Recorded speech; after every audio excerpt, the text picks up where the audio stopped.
पाठ 3 कर्तव्य पालन। राजा यकायक पहुंचकर, ये तो किसी के घर का रास्ता है, ये सबके लिए खुला नहीं हो सकता। खड़े खड़े होठों पर उंगली रखकर, मैं राजा हूँ। आश्चर्य है, अंधेरा मेरी कुछ भी परवाह नहीं करता, वो बढ़ता ही आ रहा है। मामूली आदमी की तरह मैं भी भूल और भटक सकता हूँ। पूरब, पश्चिम, उत्तर, दक्षिण दिशाएं भी जो मेरा आतंक मानती थीं, इस समय सब चुप है। दरबार में बढ़ चढ़कर बातें करने वाली मेरी बुद्धि इस समय नहीं बता सकती कि मैं किधर जाऊं।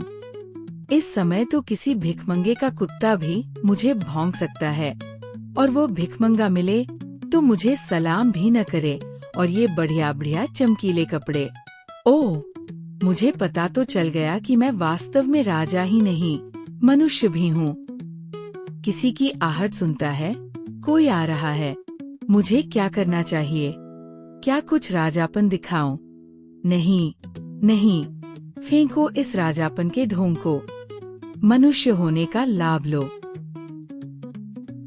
वन रक्षक का प्रवेश। वन रक्षक, आज मैं बदमाश को पकड़ पाया। तुम कौन हो? राजा, मैं बदमाश नहीं, तुमको विश्वास दिलाता हूँ। वन रक्षक, अच्छी बात है। किसने बंदूक चलाई? राजा, मैंने नहीं चलाई। वन रक्षक, तिरस्कार के स्वर में, तुम झूठ बोलते हो।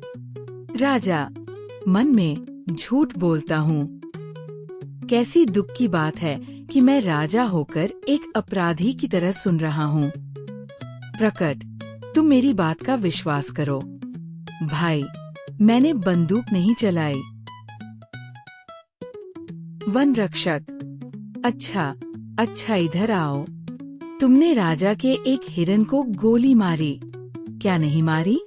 राजा, नहीं, सचमुच नहीं। मैं खुद राजा का बहुत सम्मान करता हूँ। मैंने भी गोली की आवाज सुनी है, और मुझे भय है कि कुछ चोर या डाकू जंगल में छिपे हुए हैं। वन रक्षक, मुझे यकीन नहीं। खैर, तुम कौन हो और तुम्हारा नाम क्या है? राजा, गंभीर होकर, मेरा नाम। वन रक्षक, हाँ, तुम्हारा नाम। तुम्हारा कोई नाम तो होगा ही, क्या नहीं है? तुम कहाँ रहते हो और करते क्या हो? राजा, इन प्रश्नों का उत्तर देने का अभ्यास मुझे नहीं है।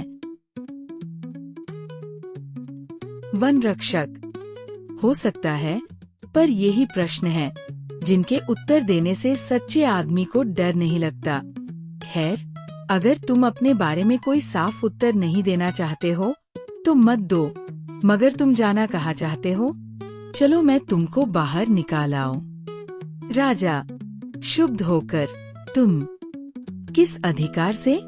वन रक्षक, जोश के साथ, मैं राजा का वन रक्षक पुंडरीक हूँ, इस अधिकार से। राजा, गौर से देखकर, पुंडरीक। वन रक्षक, अकड़ के साथ, जी हाँ, पुंडरीक। किसी आदमी को जिस पर मुझे शक होता है, और जब तक वह अपना परिचय जितना तुमने दिया है उससे अधिक नहीं देता, मैं इस राह से नहीं जाने देता।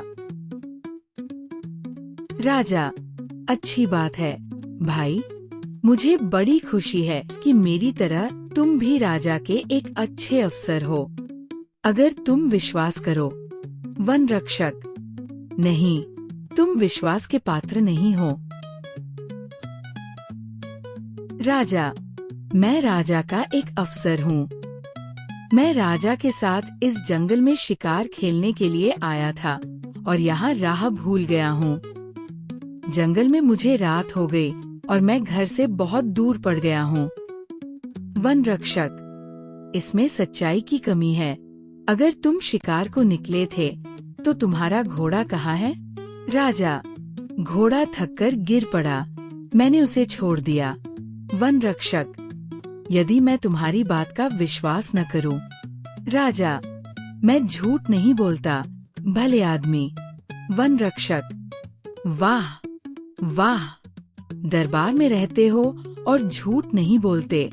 राजा, खैर तुम जैसा समझो, मगर मैं झूठ नहीं बोल रहा हूँ। ये मैं तुमको विश्वास दिलाता हूँ।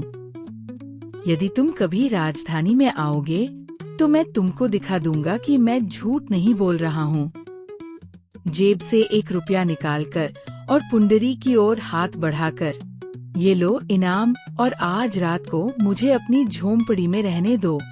वन रक्षक राजा का मुंह देखता है। यदि ये कम हो तो सवेरे जो तुम कहोगे वही तुमको दूंगा और खुश कर दूंगा। वन रक्षक जोर से हंसकर, ओहो, अब मैंने माना कि तुम दरबारी हो। आज के लिए तो एक छोटी रिश्वत और कल के लिए एक बड़ा सा वादा, एक ही सांस में दोनों। मगर मेरे दोस्त, ये दरबार नहीं है। राजा, क्रोध से, तू एक नीच आदमी है, जबान संभाल कर नहीं बोलता। मैं तेरे बारे में अधिक जानना चाहता हूँ। वन रक्षक, लापरवाही से, तू और तेरे शब्द को इस तरह लापरवाही से मत फेंको। मैं भी उतना ही भला आदमी हूँ जितने तुम हो। राजा, शांत होकर, क्षमा करो मित्र। वन रक्षक, मुस्कुराकर, मैं क्रोध में नहीं हूँ, पर जब तक तुम्हारी सच्चाई पर मेरा संदेह है तब तक मैं तुमसे विशेष प्रेम भाव नहीं दिखला सकता। राजा, तुम ठीक कहते हो, पर मैं तुमको कैसे विश्वास दिला सकता हूँ? वन रक्षक, ओह, तुम जैसा मुनासिब समझो, करो। राजधानी यहाँ से 10 मील 16 किलोमीटर पर तो है। तुम अभी राजधानी जाना चाहो तो मैं तुमको रास्ता बताऊंगा, और अगर तुम रात भर इस गरीब के घर में टिकना पसंद करो तो मेरे सिर आँखों पर रहो। सवेरे मैं तुम्हारे साथ चलूंगा। राजा, क्या तुम अभी साथ नहीं चल सकते? वन रक्षक, नहीं, चाहे तुम राजा ही क्यों न हो। राजा, तब तो चलो, मैं तुम्हारे ही घर में रात काटूंगा। घोड़े पर सवार एक सरदार का प्रवेश। दरबारी, महाराज, कुशल से तो है? महाराज के लिए हमने सारा जंगल छान डाला। वन रक्षक, चकित होकर, आंखें फाड़कर, कौन? महाराज, तब तो मुझसे बड़ी भूल हुई। घुटने टेककर, महाराज, आपके साथ मैंने जो ढिठाई की उसे क्षमा कीजिए। राजा तलवार खींचता है। वन रक्षक, महाराज, आप अपने उस सेवक का वध निश्चय ही नहीं करेंगे जिसने ईमानदारी से अपना फर्ज अदा किया है। राजा, नहीं, मेरे सच्चे बहादुर मित्र, मैं तुमको क्षमा नहीं कर सकता। मैं तुम्हारे जैसे नेक और सच्चे आदमियों के सम्मान का ऋणी हूँ। उठो राजरत्न पुंडरीक, उठो। अपनी पदवी का प्रमाण और मेरी प्रसन्नता का चिन्ह ये तलवार लो। तुमने हमें जो सुख दिया है उसके लिए 1000 रुपए सालाना का पुरस्कार तुमको जीवन भर मिलता रहेगा। राजा तलवार देता है। पुंडरीक घुटने टेककर उसे दोनों हाथों से लेता है और माथे से छुआता है। फिर खड़े होकर राजा को प्रणाम करता है। राजा, पुंडरीक, पुंडरीक, महाराज। राजा, चलो, हमें महल तक पहुंचाओ। आज तुम मेरे मेहमान रहोगे। पुंडरीक, प्रसन्न होकर, सिर झुकाकर, जो हुक्म महाराज। राजा सरदार के घोड़े पर सवार होकर चलता है। उसके आगे पुंडरीक रास्ता दिखाता चलता है। सरदार राजा के पीछे जाता है। पर्दा गिरता है।